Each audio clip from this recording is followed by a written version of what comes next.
السلام عليكم ورحمة الله وبركاته.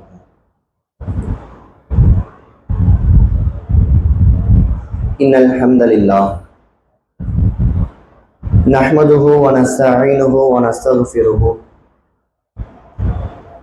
ونعوذ بالله من شرور أنفسنا ومن سيئات أعمالنا. من يهده الله فلا مضل له ومن يضلله فلا هادي له. واشهد ان لا اله الا الله واشهد ان محمدا عبده ورسوله اما بعد. فقد قال الله تعالى في القرآن العظيم والفرقان المجيد: اعوذ بالله من الشيطان الرجيم بسم الله الرحمن الرحيم. يا ايها الناس اتقوا ربكم الذي خلقكم من نفس واحده وخلق منها زوجها وبث منهما رجالا كثيرا ونساء واتقوا الله الذي تساءلون به والارحام ان الله كان عليكم رقيبا. يا ايها الذين امنوا اتقوا الله حق تقاته ولا تموتن الا وانتم مسلمون. يا ايها الذين امنوا اتقوا الله وقولوا قولا سديدا يصلح لكم اعمالكم ويغفر لكم ذنوبكم ومن يطع الله ورسوله فقد فاز فوزا عظيما. إن أصدق الحديث كتاب الله وأحسن الحديث حديث محمد وشر الأمور محدثاتها وكل محدثة بدعة وكل بدعة ضلالة وكل ضلالة في النار. பிறந்தும் கண்ணியமும் நிறைந்த ஏக இறைவனின் அடியார்களே, அந்த சராசரங்கள் அனைத்தையும் படைத்து பரிபாலிக்கக்கூடிய வல்ல நாயகனான அந்த அல்லாஹ்விற்கே போற்றி புகழக்கூடிய புகழ்கள் அனைத்தும் உரித்தாகட்டுமாக என்று அவனை போற்றியவனாகவும் அவனை துதித்தவனாகவும் இன்னும் அந்த ரஹ்மானுடைய அளவற்ற அருளும் நிகரில்லா அன்பு அனைத்தும் நம்மை எல்லாம் சத்திய நெறியின் பக்கம் அழைத்து வந்த பெருமானார் நபிகள் நாயகம் ஸல்லல்லாஹு அலைஹி வஸல்லம் அவர்களின் மீதும் அவர்களினுடைய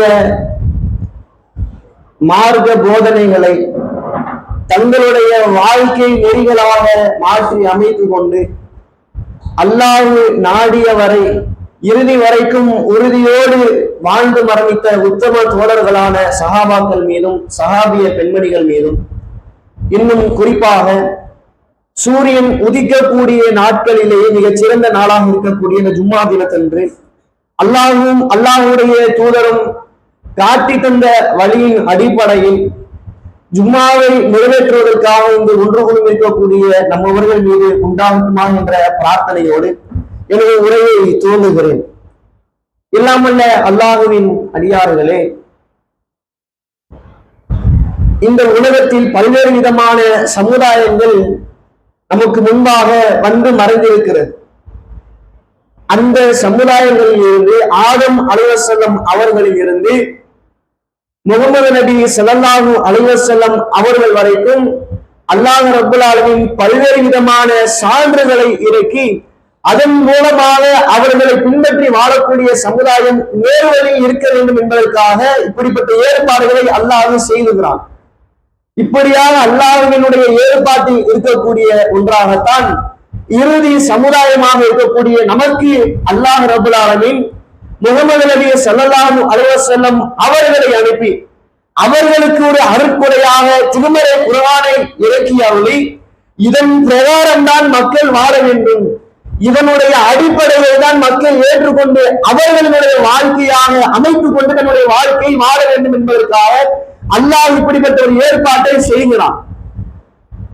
அப்ப அல்லாஹ்வினுடைய ஏற்பாட்டினுடைய அடிப்படையில் அல்லாஹ்வினுடைய அந்த அத்தாட்சியினுடைய அடிப்படையில் முகமது நபி ஸல்லல்லாஹு அலைஹி வஸல்லம் அவர்கள் தங்களுடைய வாழ்க்கையில் அல்லாஹ் எதையெல்லாம் செய்ய வேண்டும் என்று கட்டளையிட்டானோ அத்தனை விஷயங்களையும் மக்களுக்கு ஒரு முன்மாதிரியாக காட்டிவிட்டு சென்று விட்டார்கள்.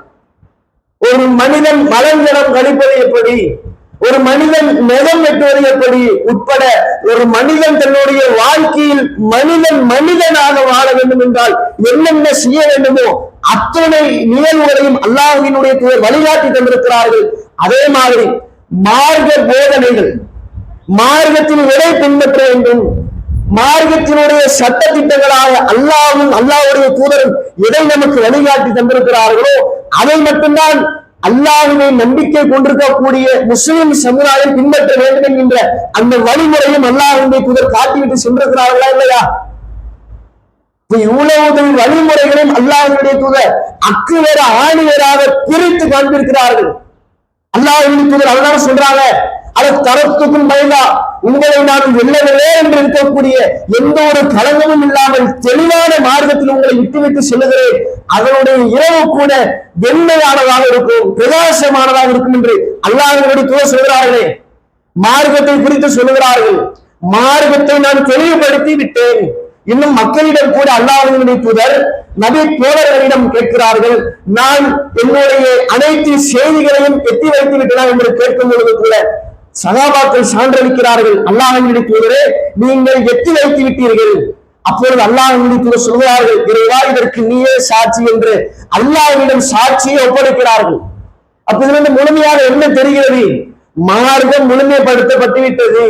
இதற்கு மேலாக கூடுதலாகவோ குறைச்சலாகவோ எதையும் எவனும் திணிப்பதற்கு அருகதை கிடையாது என்பதை இதன் மூலமாக நம்மால் தெரிந்து கொள்ள முடிகிறதா இல்லையா? அதே மாதிரி பார்க்கிறோம், இவ்வளவு தெளிவான சான்றுகள், தெளிவான அத்தியாயங்களை கொண்ட வசனங்கள் எல்லாம் இப்படிப்பட்ட மார்க்கத்திற்கு முரணான காரியங்களை எதிர்க்கக்கூடிய வசனங்களை நம்ம பார்க்கிறோம். இவைகள் எல்லாம் இருந்தும் கூட இன்றைக்கு ஒரு சில சமுதாயம் என்ன செய்யறாங்க? இஸ்லாத்தில் இருந்து கொண்டு பல பிரிவுகளாக பிரிந்து கிடக்கக்கூடிய சில சமுதாயத்தினுடைய மக்கள் என்ன செய்யறாங்க அப்படின்னா, அல்லாஹ்வும் அல்லாஹ்வுடைய தூதரும் எதை நமக்கு சொல்லவில்லையோ, எதை நமக்கு வழிகாட்டி தரவில்லையோ அதை இன்றைக்கு சர்வ சாதாரணமாக செய்யறாங்களா இல்லையா? இன்றைக்கு அப்படிப்பட்ட ஒரு நிகழ்வு நடைபெறும் என்று சொன்னால், மார்க்கத்திற்கு முரணான காரியங்கள் அரங்கேற்றப்படும் என்று சொன்னால், இன்றைக்கு ஒரு சபையாக எதை ஏற்படுத்தி வைத்திருக்கிறார்கள்? திருமண சபைதான. அது திருமண சபையில என்னென்ன அட்டுவணியங்கள், என்னென்ன அலட்சிய போக்கு தன்மையான மார்க்கத்தை நிராகரிக்கக்கூடிய ஒவ்வொரு காரியங்களும் அதில் அரங்கேற்றப்படுகிறதா இல்லையா? அப்ப இதை நம்ம சொல்லுகிறோம், என்ன சொல்லுகிறோம்? இந்த மாதிரி அல்லாஹ்வுடைய தூதர் திருமணத்தை செய்து காட்டவில்லை, சொல்லித்தரவில்லை என்று சொல்லுகிறோம். இதனுடைய அடிப்படையில் சொல்லுகிறோம், நமக்கென்று ஒரு ஞானம் உதித்தவருக்கு பிறகு அல்லாஹ் நமக்கென்று ஒரு குர்ஆனை இறக்கியதை சொன்னோம். அல்லாஹ்வும் அல்லாஹ்வுடைய தூதரும் எதை விதியாக்கி வைத்திருக்கிறார்களோ அதன் மூலமாக நம்ம பிரச்சாரம் செய்தோம். என்னென்ன பிரச்சாரம் செஞ்சோம்? திருமணத்தின் பொழுது குதிரை கொட்டு கூடாது, வரதட்சணை வாங்கக்கூடாது, மேலங்காலம் இருக்கக்கூடாது, ஆட்டம் இருக்கக்கூடாது, அதற்கு மறுதாணி விடக்கூடிய பேரால நடக்கக்கூடிய அனாச்சாரங்கள் இருக்கக்கூடாது என்ற பல்வேறு விதமான அந்த அனாச்சாரங்களுக்கு எதிராக பேர் கொடுத்தோம். இதை வைத்து சொன்னோம், அல்லாஹ்வுடைய வசனம் திருமணம் என்று சொன்னாலே என்னது? அது கடுமையான ஒப்பந்தம் என்று அல்லாஹ் சொல்லுகிறான். நீங்கள் அவர்களிடம் எடுத்துக்கொண்ட கடுமையான ஒப்பந்தம், கடுமையான உடன்படிக்கை என்று அல்லாஹ் சொல்லுகிறாரே. அப்ப அந்த உடன்படிக்கையின் பொழுது, அந்த ஒப்பந்தத்தின் பொழுது திருமண நிகழ்வாக என்ன நடைபெறணும் என்பதையும் அல்லாஹ் ரப்பல் ஆலமீனும் அல்லாஹ்வினுடைய தூதரும் நமக்கு வழிகாட்டி தருகிறார்கள். என்ன வழிகாட்டுகளே? அல்லாஹ் ரப்பல் ஆலமீன் சொல்லுகிறான், அந்த ஒப்பந்தத்தின் பொழுது நீங்கள் ஒரு பெண்ணை திருமணம் செய்வதாக இருந்தால் அவர்களுடைய மனக்குறையை நீங்கள் கட்டாயமாக கொடுத்து விடுங்கள் என்று அல்லாஹ் சொல்லுகிறானே. கொடுத்து திரும்ப என்ன செய்யணும்? ஒப்பந்தத்தை போட்டாச்சு, மகர் கொடுத்தாச்சு, இதற்கு பிறத்தால என்ன செய்யணும் என்பதை அல்லாஹ்வினுடைய தூதர் ஸல்லல்லாஹு அலைஹி வஸல்லம் அவர்கள் நமக்கு வழிகாட்டி தருகிறார்கள். அப்துல் ரஹ்மான் பின் அவுஃப் ரலியல்லாஹு அன்ஹு அவர்களுடைய வாழ்க்கை வரலாற்றின் மூலமாக நமக்கு ஒரு வழிமுறையை ஏற்படுத்தி காட்டுகிறார்கள். திருமணம் செய்தீர்கள் என்று சொன்னால், ஒரு மணப்பெண்ணை நீங்கள் திருமணம் முடித்தீர்கள் என்று சொன்னால், மணமகனாக இருக்கக்கூடிய நீங்கள் என்ன செய்யணும்? மகிமா விருந்து கொடுக்கணும். இதுதான் திருமணம். இதை தாண்டி ஆரவாரமா நடைபெறுகிறது. ஊரை கூட்டி ஊரு முழுக்க பந்தரை போட்டு வாயை அடைத்து போகக்கூடிய அளவிற்கு சாப்பாடு போடணும்லாம் கிடையாது. வலிமா இருந்த திருமணத்துக்கு பிறகாக யார் யாருக்கு எவ்வளவு ஒரு சக்திகள் இருக்கிறோ அதற்கு ஏற்றவாறு கொடுத்து விட்டு திருமணத்தை முடித்து விடலாம். ஆனா இன்றைக்கு நம்மளுடைய சமுதாயம் எதை ஏற்படுத்தி வைத்திருக்கிறார்கள் அப்படின்னா, சிந்தித்து பாருங்கள். நிக்காஹ் எழுதுறதுக்கு முன்பாகவே சாப்பாடு. திருமணம் என்று சொன்னாலே சொந்த பந்தங்கள் அனைவரையும் அழைக்கணும், எல்லாரும் ஊரை கொண்டு சாப்பாடு போடணும், அல்லாஹ்வுடைய தூதர் வழிகாட்டி தந்தாங்களா? சிந்தித்து பாருங்கள். அதே மாதிரி பார்க்கிறோம், மாப்பிள்ளையை ஏற்றி ஊர்வலம் போடுகிற பேர் என்ன செய்யறாங்க அப்படின்னா, குதிரை மேல ஏற்றி விட்டுருவாங்க. அது வந்து பல காலத்தில் இருந்துச்சு. இன்றைக்கு அந்த குப்பையை என்ன பண்றாங்க அப்படின்னா, ஒவ்வொரு பகுதிகளையும் மறுபடியும் தோண்டி எடுத்துக்கிட்டு இருக்கிறாங்க. நன்மையான விஷயத்தை எடுத்த பிரச்சனை கிடையாது. மறுபடியும் குப்பையை தோண்டி என்ன பண்றாங்க அப்படின்னா, மக்களை எடுத்துக்கிட்டு இருக்கிறாங்க. என்னடா சொல்லி பார்த்தா குதிரை கொட்டி, குதிரையில மாப்பிள்ளை ஏற்றி வச்சு மாப்பிள்ளையை கிளப்புறதுக்கு உண்டான கஷ்டம் யார் யாருக்கு மணமகனாக இருந்துக்கல எல்லாருக்குமே தெரியும். எவ்வளவு பெரிய கஷ்டம். காலையில எழுப்பி விட்டுருவாங்க, தூக்கம்லாம் கிடையாது. ஒரு பாடுபடுத்தி என்ன பண்ணுவாங்க, நம்மளே கேட்படுவாங்க. அந்த மாதிரி இருக்கக்கூடிய இக்கட்டான சூழ்நிலையில கஷ்டப்பட்டு மாப்பிள்ளை மேற்க பண்ணி வச்சிருப்பாரு. அவரை கொண்டு போய் என்ன பண்றது அப்படின்னா, தேவாத வெயில உச்சி வெயிலு மண்டையை கொடுக்கிற மாதிரி எடுத்துக்கிட்டு அதுல குதிரையில ஏற்றி உட்கார வச்சு ஊரு விடங்க பேர்ல ஒண்ணு அடிமாயமா ஊரை சுத்தி அடிச்சு மாப்பிள்ளை வந்து மண்டபத்துக்கு வந்து சேர்ந்து முன்னாடி வருவாரு.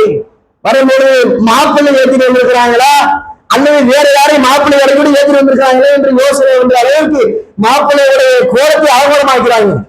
அந்த அளவுக்கு இன்றைக்கு நம்முடைய சமுதாயத்தினுடைய அனாச்சாரத்தை மூழ்கி இருக்கிறார்கள். அப்ப இதுல நம்ம என்ன பண்றோம்? நம்மளுக்கு அல்லாஹ் ரப்புல் ஆலமீன் எப்பொழுது மார்க்கத்தினுடைய மார்க்க சட்டங்களை அறிவதற்குரிய ஆற்றலை அல்லாஹ் நமக்கு கொடுத்தானோ அதனுடைய பிரகாரம் அல்லாஹ்வினுடைய வசனம் ஒன்று இருக்கிறது. வமா ஆத்தாக்கும் ரசூல் ஃபஹுதூஹு வ நஹாக்கும் அன்ஹு ஃபன்தஹு. நீங்கள் உங்களுடைய தூதர் எதை கொண்டு வந்தாரோ அதை நீங்கள் பற்றி பிடித்துக் கொள்ளுங்கள், எதிலிருந்து உங்களை தடுத்திருக்கிறாரோ அதிலிருந்து விலகிக் கொள்ளுங்கள் என்ற வசனம். மேலும் அல்லாஹ் அடுக்கடுக்காக சொல்கிறான், மார்க்கத்தில் புதிதாக யாரும் ஒன்றை உருவாக்க முடியாது. அப்படி உருவாக்கக்கூடியவனாக இருந்தான் என்று சொன்னால் குல் அல்லிமூனல்லாஹ பிதீனிக்கும், அல்லாஹ்விற்கு உங்களுடைய மார்க்கத்தை நீங்கள் கற்றுக் கொடுப்பதை போன்றது என்று அல்லாஹ் சொல்கிறானே. மார்க்கத்தை யாருக்கு நம்ம கற்றுக் கொடுத்துருக்கோம்? சிந்தித்து பாருங்கள். மார்க்கத்தில் இல்லாத ஒரு விஷயத்தை மார்க்கம் வழிகாட்டி தரப்படாத ஒரு செயல்பாடு இன்னைக்கு நம்முடைய சமுதாயம் செய்கிறது என்று சொன்னால் எவ்வளவு பெரிய வழிகேடு என்பது இந்த வசனங்களின் மூலமாக தெரிந்து கொள்ளப்படுகிறது. மேலும் நம்ம பார்த்து கொண்டே இருக்கிறோம். இதெல்லாம் எதுக்காக நீங்க இருக்கிறீங்கன்னு கேட்டா அல்லாஹ் மறுக்கிறாங்க. அல்லாஹ்வினுடைய தூதருடைய காலத்துல எல்லாம் முடிஞ்சு போச்சு, இருந்திருந்தும் கூட இதை நீங்க செய்யக்கூடாது. அல்லாஹ்வுடைய தூதருடைய காலத்திலே மார்க்கம் முழுமைப்படுத்தப்பட்டிருக்கிறது என்கின்ற அந்த வசனத்தையும் எடுத்து சொன்னோம். அல்யௌம அக்மல்து லக்கும் தீனக்கும் வ அத்மம்து அலைக்கும் நிஅமதி வ ரதீது லக்கும் இஸ்லாம தீனா. இன்றைய தினம் உங்களுடைய மார்க்கம் முழுமைப்படுத்தப்பட்டு விட்டது, என்னுடைய அருக்குறையை நான் முழுமைப்படுத்தி விட்டேன், இஸ்லாத்தை என்னுடைய மார்க்கமாக புரிந்து கொண்டேன் என்று அல்லாஹ்வுடைய வசனம் சொல்லுகிறது. இனிமேல் இந்த மார்க்கத்துல கூட்டவோ குறைக்கவோ யாருக்கும் எந்த ஒரு ரைசன் கிடையாது என்று அல்லாஹ் அப்பட்டமாக அடித்து ஆரம்பித்தமாக சொல்லும் பொழுது எங்கே இருந்து வந்தது? திருமணத்துல குதிரை கொட்டி. ஏன் அல்லாஹ்வின் தூதருடைய ஸல்லல்லாஹு அலைஹி வஸல்லம் காலத்தில் இல்லாத குதிரைகளா நம்ம காலத்துல இருக்குது? அல்லாஹ்வின் தூதருடைய காலத்தில் உள்ள குதிரைகள் எல்லாம் போருக்கு பயன்படுத்தப்பட்ட குதிரைகள். அந்த குதிரையை அடக்க வேண்டும் சொன்னா அதுக்குன்னு தனியாக திராணி வேணும். அப்படிப்பட்ட பலம் வாய்ந்த குதிரைகள் இருந்தது. ஒட்டகத்தின் மூலமாக போர் தொடுத்திருக்கிறார்கள். ஒட்டகத்தை அல்லாஹ்வினுடைய தூதர் வைத்திருந்தார்கள். பல ஹதீஸ்களை பார்க்கிறோம். அல்லாஹ்வினுடைய தூதர் குதிரையில போருக்கு சென்றிருக்கிறார்கள், குதிரை பந்தயம் வைத்திருக்கிறார்கள், ஒட்டக பந்தயம் வைத்திருக்கிறார்கள். அப்ப அல்லாஹ்வினுடைய தூதர் ஸல்லல்லாஹு அலைஹி வஸல்லம் அவர்களுக்கு தெரியாதது நமக்கு தெரிஞ்சா? ஏன் அல்லாஹ்வினுடைய தூதருக்கு மணமகளை குதிரையில வைத்து அவருக்கு தெரியாதா? அப்ப அல்லாஹ்வினுடைய தூதர் சொல்லாததை செய்யாததை இன்றைக்கு நம்முடைய சமுதாயம் செய்து கொண்டிருக்கிறது. அதை நம்ம அறிவுபூர்வமாக எடுத்து சொல்லும் பொழுது இவற்றை எல்லாம் சொன்னதற்கு பிறகாக நம்மை நோக்கி அவர்கள் சொல்லக்கூடிய வார்த்தைகள் தெரியுமா? உழைக்க தெரியாதவங்க, புதுசா வந்துட்டாங்க, அப்பா அம்மாக்கு அப்பாவுக்கு தெரியாதவே நீங்களுக்கு தெரிய போது இப்படி என்கின்ற ஒரு குருட்டுத்தனமான மகனி. 30 வருஷத்துக்கு முன்னாடி எங்க இருந்தீங்க? இல்ல உங்க பாப்பா செய்யலையா? உங்க அப்பா அப்பா செய்யலையா? உங்க அம்மா அம்மா செய்யலையா? எல்லாத்தையும் சொல்லிவிட்டு நாங்க அப்படித்தான் செய்வோம். இவங்களுக்கு எப்ப பார்த்தாலும் இதே வேலை, நஜாத்துக்காரனுக்கு எப்ப பார்த்தாலும் இதே வேலை. அடுத்த வீட்டுல கல்யாணம் நடக்கும், எப்படா மூக்க எடுத்துக்கிட்டு வரணும்னு நிற்பாங்க. அடுத்த வீட்டுல கல்யாணம் சந்தோஷமான விஷயம், யாரும் மூலாக செஞ்சுக்கிட்டு இருக்கிறோம். வாழ்க்கையில ஒரு தடவை செய்யக்கூடாதா? இது அல்லாஹ்வுக்கு தெரியாதா? இப்படி கேள்வி கேட்டோம்னா நீங்க எப்ப பார்த்தாலும் இதே வேலை, எதையாவது சொல்லி மக்களை குழப்புறாங்க, எதையாவது சொல்லி மக்களை வழி எடுக்கிறார்கள் என்று அந்த வழிகேடு கெட்ட கூட்டம் நம்மை நோக்கி சொல்கிறது வழிகேடுகள் என்று எவ்வளவு பெரிய அப்பட்டமான பொய் என்று தெரிகிறது பாருங்க. ஏன் அது பொய்ன்னு சொல்றோம்னா இப்ப தெரிஞ்சிடும் அவர்களுடைய ஆட்டமும் பாட்டமும் கூத்தும் கும்மாளமும் எப்படி வெளிவர போகிறது என்று நம்ம ஒவ்வொருத்தரும் பார்க்க போறோம். எப்படின்னு சொன்னா நம்மளை இன்னும் பல இடத்துல என்ன செஞ்சாங்க, இதனை நபிகளின் திருமணம் செய்ய விடக்கூடாது என்பதற்காக பல இடங்களில் நம்மை அடித்து உதைத்திருக்கிறார்கள். இப்படி எல்லாம் கஷ்டங்களை நம்ம கடந்து வந்து மார்க்கத்தை சொல்வதற்கான காரணங்கள் தெரியுமா? அல்லாஹ்வினுடைய தூதரும் அதை போன்று பாடுபடுத்தப்பட்டிருக்கிறார்கள். தாயிஃப் நகர செய்தி எல்லாருக்கும் தெரியும்.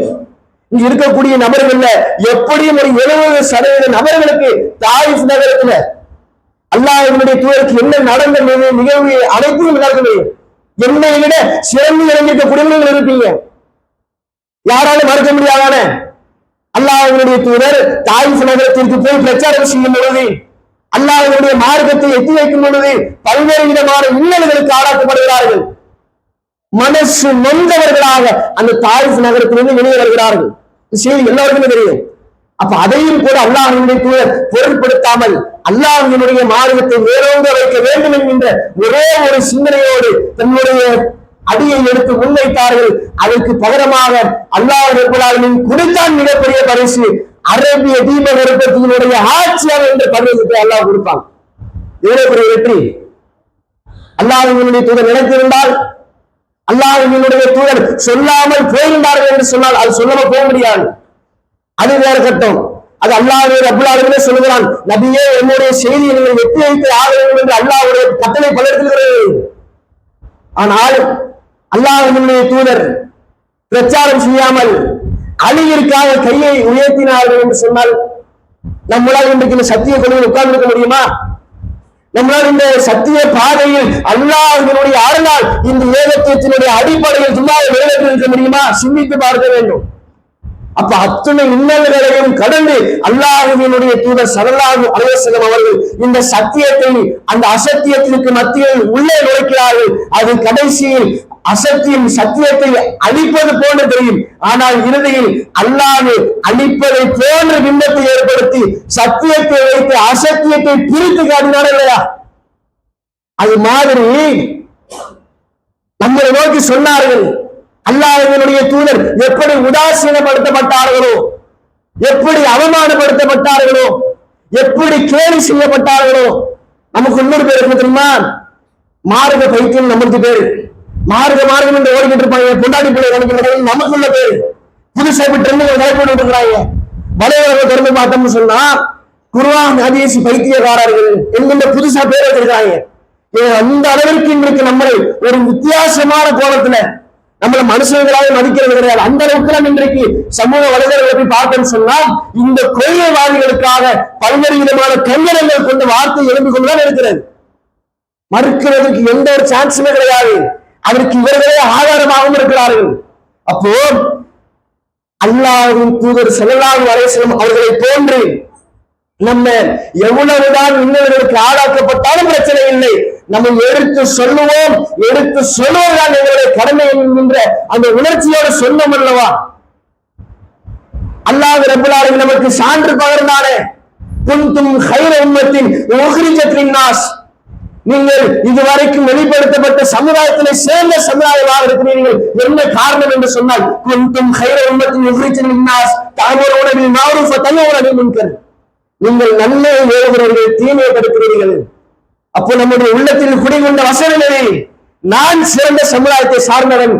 ஆனால் அல்லாஹ் சொல்கிறானே, சிறந்த சமுதாயத்தை சார்ந்தவன் என்றால் நன்மை ஏவான், தீமையை தடுப்பான். அந்த வசனத்தை உயிர் ஊட்டியுள்ளால் நம்முடைய பாதையை கடந்து வந்தமே நினைச்சுக்கிட்டு இருக்கிறோம். கடைசி வரை கடந்து சென்று விடுவோமா என்று அப்படியெல்லாம் கிடையாது. அல்லாஹ் நினைச்சுக்கிட்டு இருக்கிறார்கள்.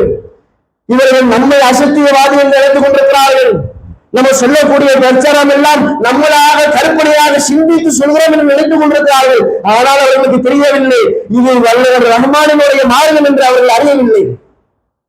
அதற்கு அல்லாஹ் கொடுத்த மிகச் சிறந்த பரிசு என்ன தெரியுமா? அல்லாஹ்வுடைய மார்க்கத்தை மேலோங்க வைக்க வேண்டும் என்பதற்காக நாம் போராடிய போராட்டத்திற்கு அல்லாஹ் கொடுத்த வெற்றி என்ன தெரியுமா? அம்மா பெற்ற தெற்கு திரு ஜமாத்தினுடைய அந்த மிகச் சிறந்த செயல் இன்றைக்கு அதை பறைசாற்றிக் கொண்டிருக்கிறது. என்ன பறைசாற்று? ஆரம்ப சொன்ன ஆதி காலத்து குப்பையை கிளப்பி மறுபடி கிண்டிக்கிறாங்க சொன்ன அதே மாதிரி கிளப்பினார்கள். குதிரை கொட்டு டான்ஸ் மோளம் வைத்து ஆடினார்கள். 2 வாரத்திற்கு முன்பாக நடந்த சம்பவம் ஒட்டுமொத்த ஈசிஆர் பகுதிக்கும் ஒரு முன்னுதாரணம் கொண்ட சமுதாயமாக இருக்கிறது. முன்னுதாரணம் கொண்ட சம்பவமாகவும் இருக்கிறது. என்னடா சம்பவம் பார்த்தா, திருமணம், மாப்பிள்ளை ஏற்றி குதிரை கொட்டு கும்மாளம் வெடி வெடி பட்டாசு எல்லாத்தையும் நடத்தி முடிச்சுட்டு எல்லாரும் உட்காடுறாங்க. ஜமாத்துல நோட்டீஸ் போகுது, யாரு கிட்ட நடத்துனீங்க, உங்களுக்கு மேல 1 லட்சம் ரூபாய் அபராதம், நீங்கள் வீட்டில் இருந்து பாப்பா வலிமை எல்லாரும் சேர்ந்து மன்னிப்பு கடிதம் எழுதி கொடுக்கணும் ஜமாத்திற்கு என்று சட்டத்தை போடுகிறார்கள். போட்டதற்கு அதோட மட்டும் நின்று விட்டதா? நம்ம ஆதி காலத்திலிருந்து சொன்னதற்காக எதை எதிர்த்தார்களோ, எந்த வசனத்தை உதாசீனப்படுத்தினார்களோ அதே இறைவன் அல்லாஹ் ரப்பல் ஆலமீனுடைய மிகப்பெரிய ஆற்றல், மிகப்பெரிய அருள்கொடை, அவருடைய அத்தாட்சிகளில் இரவும் அன்று இறை நம்பிக்கை கொண்டவர்களாக இருக்கக்கூடிய நம்ம ஒவ்வொருவரும் ஈமானை விட்டு அடிப்பிடாமல் இருப்பதற்கு ஒரு சம்பவம் சாட்சியாக இருக்கிறது. இதை பார்த்தாலே நம்முடைய உள்ளத்தில் இருக்கக்கூடிய ஈமானை இன்னமும் பலப்படுத்தணும். என்னவென்று சொன்னால் அல்லாஹ் சொல்கிறானே, நீ பாத்தில் உணவு பெறுங்கள் முதலில். அல்லாஹ் சொல்கிறானே, குற்றவாளிகள் எப்படி இருக்காலும் பிரச்சனை இல்லை, அல்லாஹ் தன்னுடைய மார்க்கத்தை மேலங்க செய்வான் என்று அல்லாஹ் சொல்லி காட்டினானே. சட்டத்தை போடுகிறார்கள், சட்டத்தை எழுதுகிறார்கள். இனிமேல் திருமணத்தின் பொழுது குதிரை பெற்று வரக்கூடாது, இனிமேல் திருமணத்தின் பொழுது மேலதாரங்கள் வரக்கூடாது, திருமணத்தின் பொழுது அனாச்சாரமான விஷயங்கள், பைக் ரேஸ், பைக்ல திருவிட்டு அடுத்த வீட்டுல வந்து வண்டியை விடுறது, இந்த மாதிரி எந்த ஒரு சட்டமும் இருக்கக்கூடாது. போடுகிறார்கள் பைராவை. போட்டதற்கு பிறகாக அடுத்த ஒன்றை எழுதுகிறான். எனக்கு கீழாக என்னவென்று சொன்னால், திருமணம் நீங்கள் முடிப்பதாக இருந்தால் அதற்கு முந்தைய நாள் 1 லட்சம் ரூபாய் ஜமாத்துக்கு கட்டணும். கட்டியதற்கு பிறகாக நீங்கள் எழுதி கொடுக்கணும், எந்த ஒரு அனாச்சாரங்களை செய்ய மாட்டோம், எதையும் நாங்கள் நிகழ்த்த மாட்டோம் என்று எழுதி கொடுக்கணும். அதே மாதிரி நீங்கள் அதை செய்தீர்கள் என்று சொன்னால், நீங்கள் போட்ட ஒப்பந்தத்தின் அடிப்படையில் அந்த அனாச்சாரத்தை செய்யாமல் இருந்தீர்கள் என்றால் 2 நாள் கழித்து 1 லட்சம் ரூபாய் திருப்பி விட்டு செல்லலாம் என்கின்ற சட்டம். எவ்வளவு பெரிய வெற்றி எதிர்பார்த்திருப்போமா? கடைசி வரைக்கும் சொல்லிக்கிட்டே போயிருமோ என்ற அச்சத்தில் இருந்தோம். ஆனால் அல்லாஹ் ரப்பல் ஆலமீன் ஓங்கி ஒரே அடி அடிக்கிறானே வசனத்தை கொண்டு. என்ன வசனம்? அல்லாஹ்வினுடைய ஜோதியை அவர்கள் வாய்களால் ஊதி அழைக்கிறவர்கள் ஏற்றுக் கொண்டிருக்கிறான். வல்லாஹு முத்திம்மு நூரில் வலவ் கரிஹல் காஃபிரூன். அல்லாஹ் சொல்கிறானே, நீ எவ்வளவு பெரிய ஆளாலும் சரி, நீ எவ்வளவு பெரிய ஜமாத்தை கொண்டிருந்தாலும் சரி, பணக்காரனா இருக்கிறியா, ஆட்சி அதிகாரியா இருக்கிறியா, எவனாக பிரச்சனை இல்லை, அல்லாஹ்வுடைய ஜோதியை நீ கை வைத்தாய் என்று சொன்னார், அல்லாஹ்வுடைய மார்க்கத்தை முடக்கி விடலாம் என்று நீ முயற்சி எடுத்தாய் என்று சொன்னார். அல்லாஹ் சொல்லுகிறார், வல்லாஹு முத்திம்மு நூரில் வலவ் கரிஹல் காஃபிரூன். அல்லாஹ் அவருடைய ஒளியை முழுமைப்படுத்தினார் என்று அல்லாஹ் அறைகள் விடுகிறாரே. இந்த வசனத்தை அல்லாஹ் அவர்களுடைய சம்பவத்தின் மூலமாக அல்லாஹ் வெளிப்படுத்தினாரே அவனுடைய அதிகாரத்தை. அதிகாரத்தில் எவனுக்கும் அதிகாரம் கிடையாது, அல்லாஹ் ஒருத்தனுக்கு தான் அதிகாரம் உரியது என்பதை அல்லாஹ் தெளிவாக இந்த செய்தியை செய்து காட்டி இந்த சம்பவத்தை அல்லாஹ் நிலத்தி காட்டியிருக்கிறான் என்று சொன்னார். எவ்வளவு பெரிய அத்தாட்சி என்பதை இங்கு இருக்கக்கூடிய முஸ்லிம்களாக இருக்கக்கூடிய நம்ம ஒவ்வொருவரும் தெரிந்து கொள்ள வேண்டும். மேலும் அல்லாஹ் சொல்லுகிறான், நம்ம சொல்லும் பொழுது அசத்தியவாதிகள் என்று சொன்னார்கள்.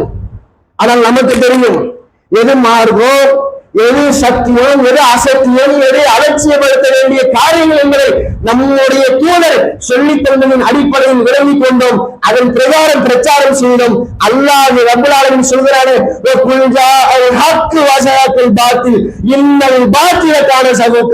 சத்தியம் வந்தது, அசத்தியம் அழிந்தது, அசத்தியம் அழிந்தே தீரும் என்று அல்லாஹ் சொல்கிறானே.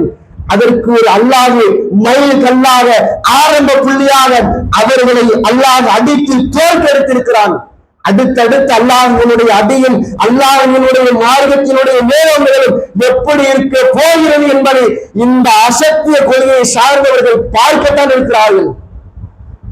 அதற்காக நம்மளும் சும்மா கடந்து விடக்கூடாது.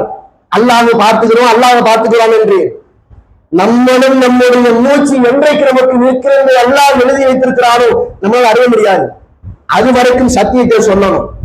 சத்தியத்தை சொல்லும் பொழுது அந்த சத்தியத்திற்கு ஏற்றவாறு சொல்லாத சொல்லிட்டா செயலாத செய்தான் இருக்கக்கூடாது. சொல்ற சொல்லுக்கு தகுந்த மாதிரி சுல்தானா இருக்கணும்.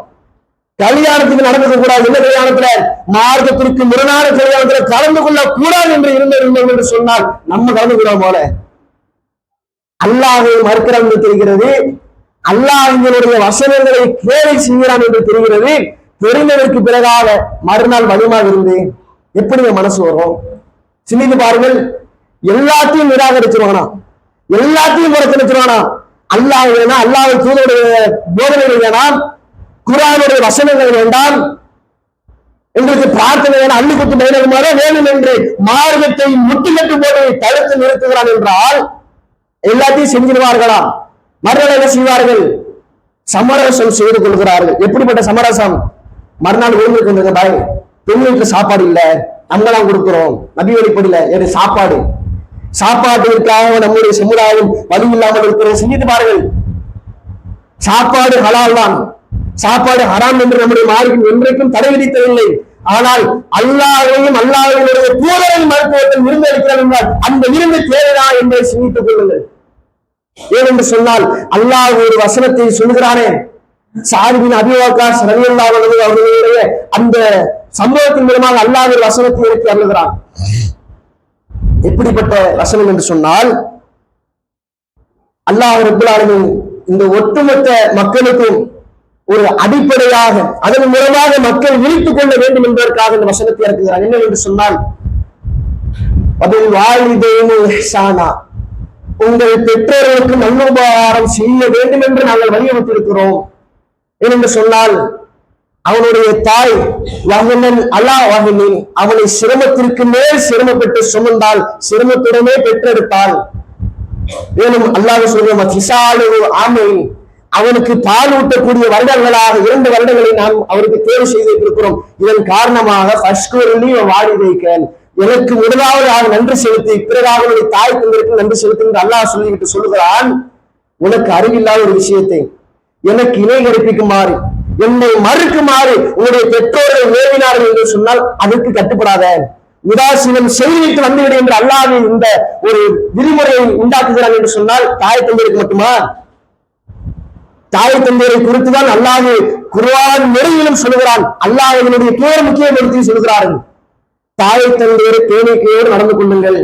மேலும் அல்லாஹ்வினுடைய தூதர் அதாவது சொல்றாங்க, எவன் ஒருவன் தாய் தந்தையரை இருவரையோ அல்லது ஒருவரையோ முழுமையாக அடைந்து கொண்டு அவர்களுக்கு நல்லுபகாரம் சென்ற சோழத்திற்குள் நுழையவில்லையோ அவன் நாசமாகட்டும் என்று பிரார்த்தனை செஞ்சிருக்காங்க இல்லையா?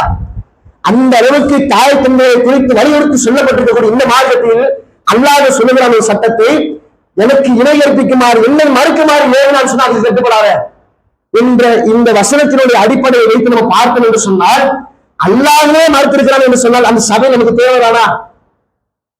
மறுநாள் பூசி முழுகிற மாதிரி சாப்பாடு விருந்து போடுகிறோம் என்று பேரால் அழைக்கிறான், அந்த சபை நமக்கு தேவையா என்பதை வரக்கூடிய காலகட்டத்தில் நம்ம தான் சிந்திக்க வேண்டும் என்பதை உங்களுக்கு மத்தியில் சொன்னவனாக எனது உரையை முடித்துக் கொள்கிறேன். வாஹிதவான ரப்பில் ஆலமீன். அஸ்ஸலாமு அலைக்கும் வரஹ்மத்துல்லாஹி வபரகாத்துஹு.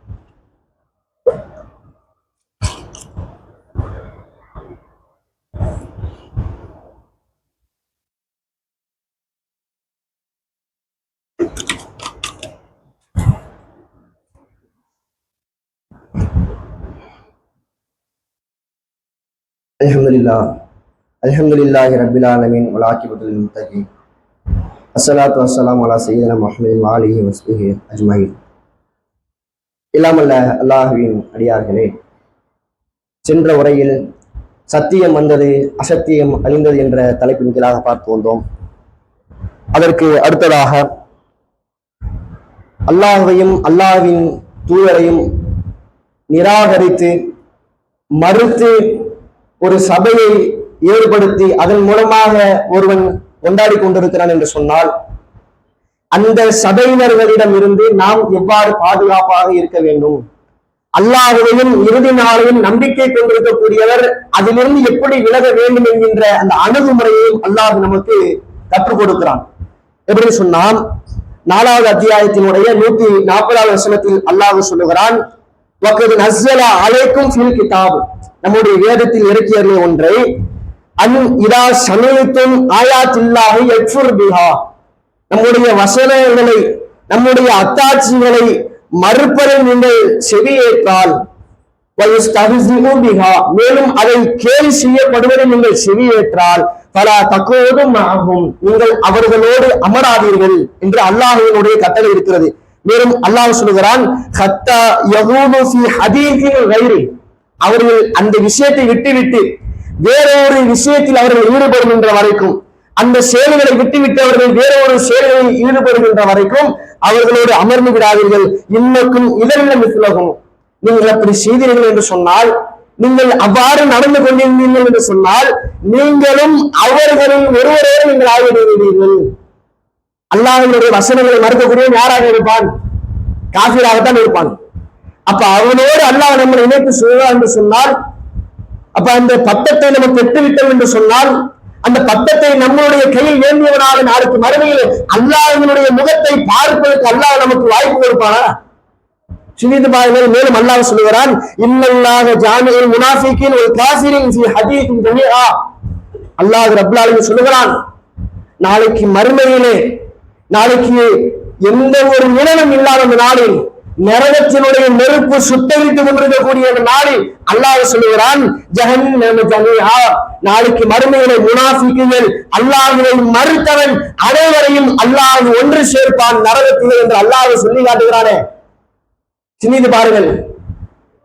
நம்முடைய கொள்கை சகோதரர்களை பார்த்தா நெஞ்சில் தக்பீர் கட்டுறது, விரல சசி தொழுகிறது, வெளியே போயிட்டாங்கன்னா வீட்டுக்கு மக்கள் அனாச்சாரமான வேலை நடக்கும்.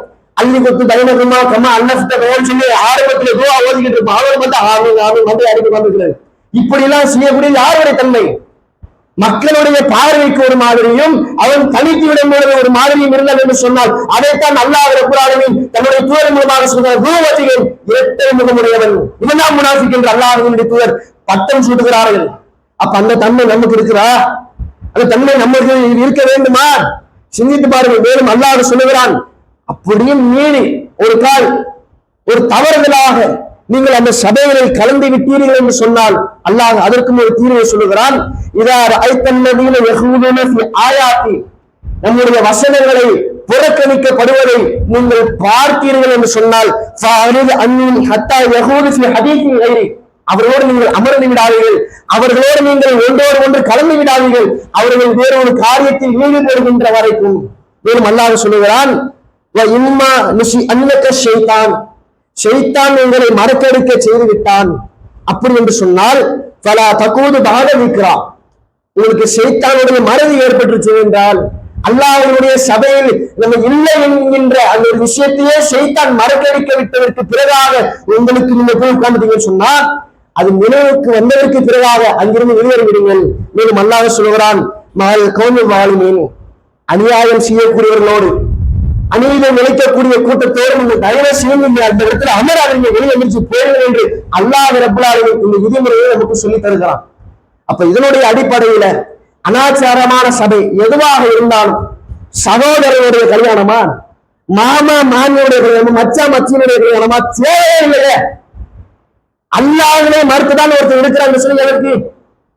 அறியாமை காலத்தில் நம்ம செய்திருப்போம் என்று சொன்னால் அதை அல்லாஹ்விடத்தில் மன்னிப்பு கேட்டவர்களாக திருந்தி இதற்கு பிறகாக நம்ம அந்த சபையில் இருந்து முழுமையாக புறக்கணிக்க வேண்டும். நம்ம வரணும் மாப்பிள்ள தஃப்தர்ல கையெழுத்து போட மாட்டோம்னு சொல்லியிருக்கிறாரா? செய்து பாருங்கள். அப்ப இப்படிப்பட்ட இந்த மோசமான நம்மை முனாஃபிக் என்கின்ற பட்டத்தை நம்முடைய கையில் வழங்கக்கூடிய ஒரு மோசமான காரியமாக இந்த திருமண சபையில் இன்றைக்கு இருக்கிறது. அல்லாஹ்வினுடைய தூதர் காட்டித்தரப்படாத சபை. அப்ப இந்த சபைகளில் இருந்து முழுமையாக விலகியவர்களாக, தூய்மையானவர்களாக, ஏகத்துவவாதிகளாக, அல்லாஹ்வை ஒருமைப்படுத்தக்கூடிய தௌஹீத்வாதிகளாக மரணம் வரைக்கும் நம் ஒன்றிணைந்து வாழ வேண்டும் என்று கூறுகிற உரையை முடித்துக் கொள்கிறேன். வாஹிர் தவானா அல்ஹம்துலில்லாஹி ரப்பில் ஆலமீன். அஸ்ஸலாமு அலைக்கும் வரஹ்மத்துல்லாஹி வபரகாத்துஹு.